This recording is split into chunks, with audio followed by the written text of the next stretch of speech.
I've had a lot of thoughts about the band over the years, and people asking me about it, how we got started. Cyrus Round, we actually met through a girlfriend of mine, even though we all went to the same high school. I'm a couple of years older than these guys, and I had graduated in '68, and they were products of '70, '71, and my girlfriend was, in that category. So, having just ended my writing relationship with a friend of mine after 5 years, I was, it was mostly writing the first 5 years, not real performing. And I wanted to, put together a band where I could, like John Fogerty once said, a band that can play anything, a cha-cha or a rumba or country and western, jazz, blues, rock and roll, whatever. And that's what I wanted Cyrus Round to be. Though originally the name of the group was Freeway. My girlfriend did get us together, introduced us, we practiced for a couple months, went into the studio, we did Maybe I'm a Fool and Evil Woman, Evil Ways. This was around late 70, August of 70, I believe. And after the recording, the bass player and I, Mark Siloff, started writing together. And we showed some of the stuff to the other guys, and we said, wouldn't it be great to have our own band where we could play, stuff like Alice Cooper or serious stuff or whatever. And so we got together and we started practicing some of these songs that we had written, which would become Playing on the Freeway later. We came up with the name Freeway, which was only good for, we performed as Freeway at a couple of gigs. But after that we found out somebody else had that name. So Mark had this idea of naming the group Cyrus Round. There was actually somebody who used to come in at Bob's, a guy named Simon Giggle. His name was Cyrus Round, and we stuck the name. Bob's is where we used to hang out. We'd drop a hat. We'd sing five-part harmony of a Beatles song, just to get attention.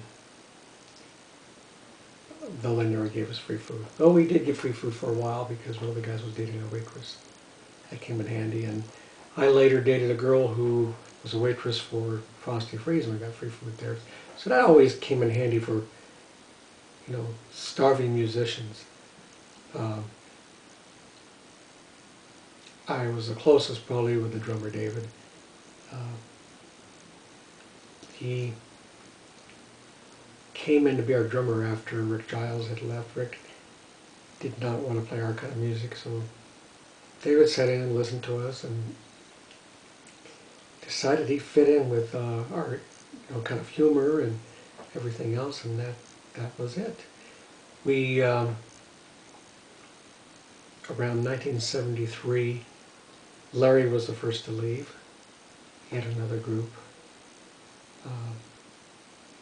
that was making money. We weren't making any money at the time. And Keith would join him probably about a year later. So that just left Mark and I and Dave, and so we continued as a threesome up until 1980. By then I was married, Mark was married, and David was about to get married, and Keith would get married along that time too. We had a reunion about 1985, the five of us. Just a one-night thing. In 2004, we decided to get back together as a group. Keith had declined because music was in a different direction. So the four of us got up all the old tapes. There was about 50 songs there, and we made 3 CDs out of these and put them out on iTunes. And then I pulled out this tape that I had up in the closet that Mark and I had, recorded probably back in '78, I'm not quite sure the date.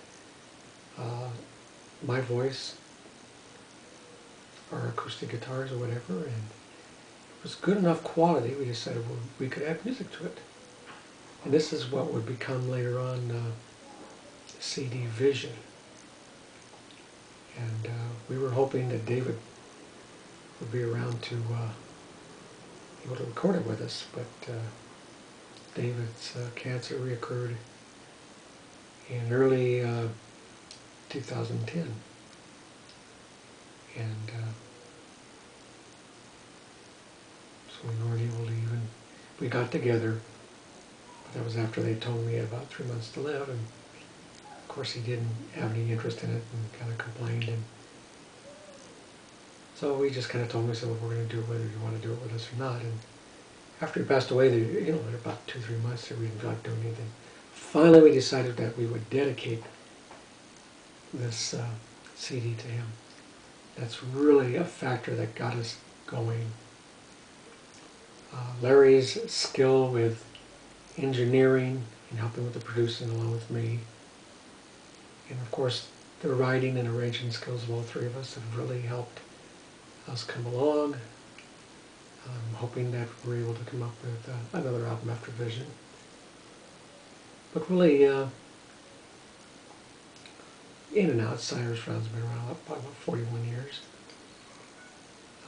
one shape or another. And we all love each other like brothers. And of course Cyrus Round and Simon Giggle are not around anymore. But truly they would have appreciated about how we evolved as a group. Anyway, that's my thoughts on Cyrus Round.